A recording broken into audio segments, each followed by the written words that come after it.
What's up, everybody? Jackson here. Today I want to talk about something I feel is a huge problem in video games. Now, the reason this is coming up, I've broached on this subject a little bit in the past. The reason it's coming up now is because in a video where I was talking about everything wrong with Battleborn and what Gearbox can do to fix it, I was talking about one of the biggest problems with Battleborn is that the updates and blah blah, like they promised free updates, they promised all this, and what that effectively turned into was a beta-like release with missions that barely functioned, several exploits within the PvP maps, things like that, things that ultimately hurt the sales of the game, which is a big problem for Battleborn and always has been for Battleborn, is that just there wasn't enough fucking people behind it pushing it, right? And so in that video I quote a commenter who said basically the extent of what he said was it wasn't pre-orders, it wasn't all these things that a lot of people try to fucking put on it. What it was is when we gave these developers the update. We gave these developers the update, we gave them the tools that they needed in order to fucking, No Man's Sky doesn't happen in a world without updates. You don't have people fucking unanimously not unanimously, but almost unanimously up click to down click ratio on my videos where I'm talking shit on No Man's Sky and what Hello Games does shortly after release. You check those like to dislike ratio against the ones now where they've given an update 1.11 with the foundation bullshit and the fucking base building, blah blah, which still is nothing like the game that they fucking lied about. Alright? That sort of situation doesn't happen in a world where developers don't feel like it's absolutely okay to do updates continuously over the course of the game. So in that video, when I'm talking about this, someone commented on it and said, you never went into detail about what your problem is with devs supporting their game real time. And this is a good point, because this isn't like a black and white. I would say it's a black and white with the way the devs handle it, and that's how you can tell what is right and what is wrong. Okay, for instance, you look at a game like Let It Die. Okay. Let It Die, indie studio, I think they have around 50, I'm sure they don't have over 60 people working there, okay? By any definition of the word, that's an independent game studio. You got a game that they've since it's been released for free to play, for free to play. Since then, they have been, when there's maintenance or something like that, they send you mail with like free coins and shit like that to help you out, saying, look, sorry, we're working on the game still, right? But we're offering it up to you for free. We're giving you the option to purchase stuff in the game to make your time here easier, right? And that is what I'm saying. That's a situation where a developer supporting their game real time is a good thing, okay? You flip that fucking coin and you go to No Man's Sky, where the pre-development of this game, the only thing that they were working on, besides the bullshit they were showing off at E3 and fucking Colbert Report, when Sean Murray just sat there holding a fucking PlayStation 4 controller, earning that fucking paycheck, right?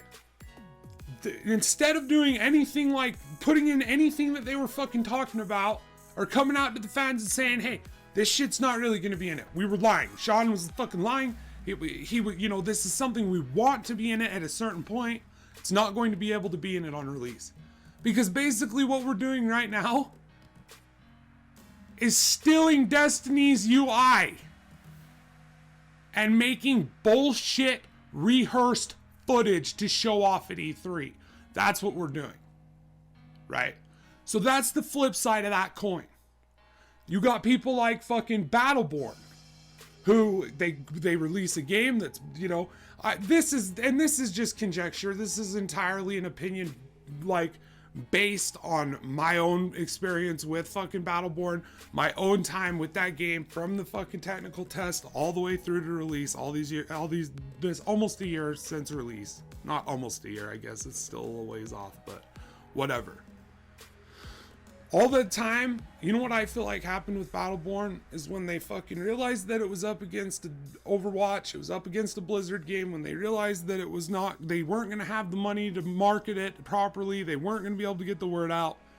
Gearbox pulled a huge portion of the dev team off of that game and put them on Borderlands 3. After that, that's why the characters were done so well. They were so balanced, but the missions felt forced. They felt contrived. They were half, like there was no overarching story. It was almost like these are just the ones we have working. Let's just use them. And then have the people working on the game still polish that shit out.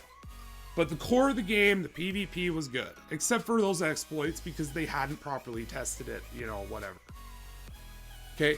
That's what happened. That's the current thing. You have Street Fighter, games like Street Fighter, right? Which I don't play. I suck ass at fighting games, but I love watching people play fighting games. So either way, you have games like that are coming out almost incomplete, with an incomplete roster, with promises of, like, here you go, get this, and you'll get all of these new characters that are coming out, You've got games like Mortal Kombat. I mean, this is like fucking fighting games, dude. This is in every sort of game nowadays.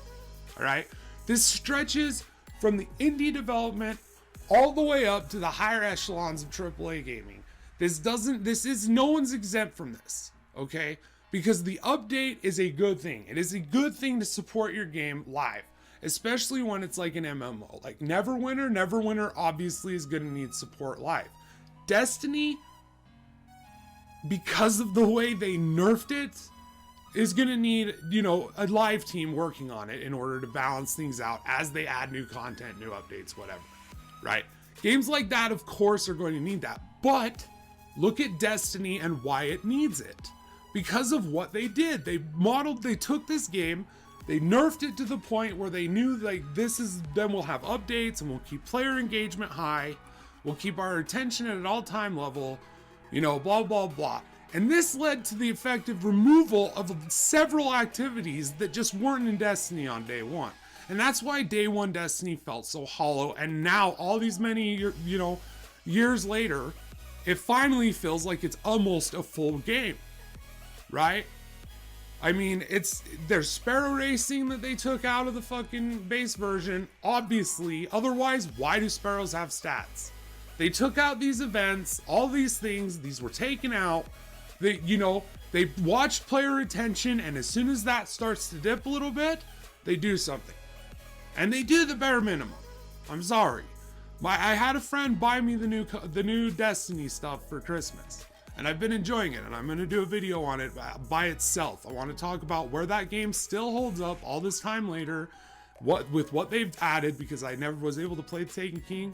I was never able to play the Rise of Iron. I have access to those now. As soon as I finish the raid, I'm going to do a video on that. But I just wanted to say that, like, these things, it's apparent that these things obviously had been removed, right? Something that they didn't have a new structure, so they had to create the structure with the quests and things like that. And I mean, this is the problem with the update.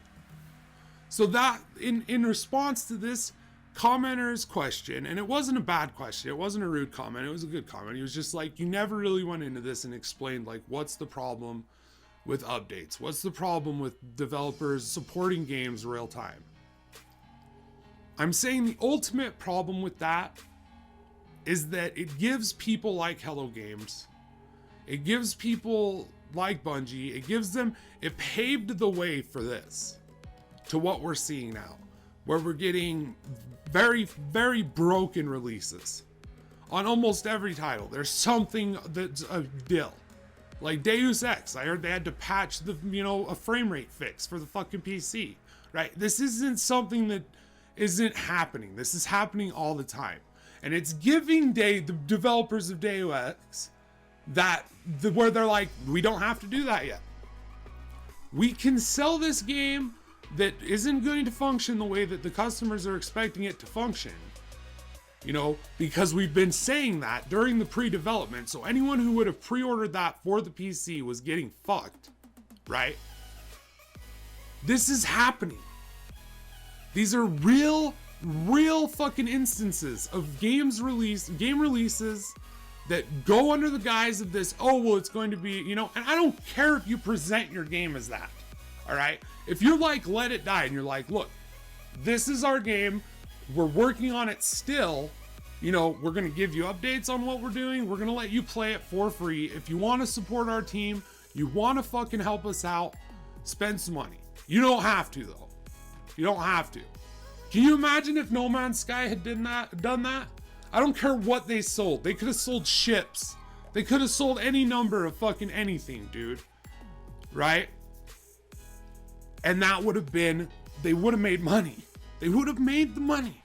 They would have kept their goodwill, because it's, you fucking, that's what the ultimate problem is with the live. That's my problem with the fucking live updates, the constant, you know, support of the game, is because it's leading to that shit. That shit is what is now happening. Okay?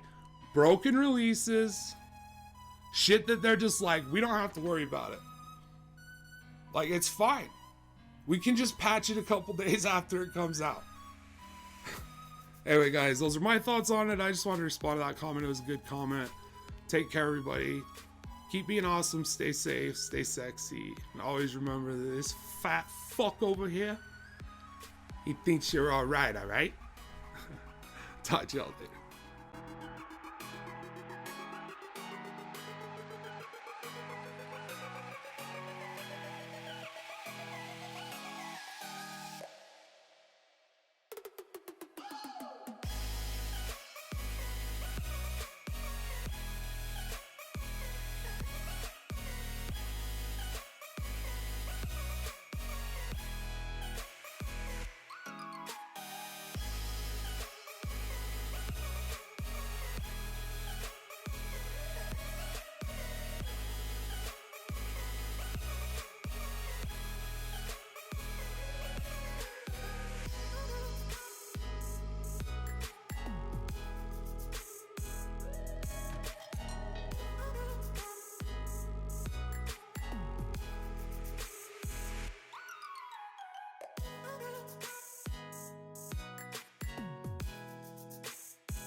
God, give me a load screen.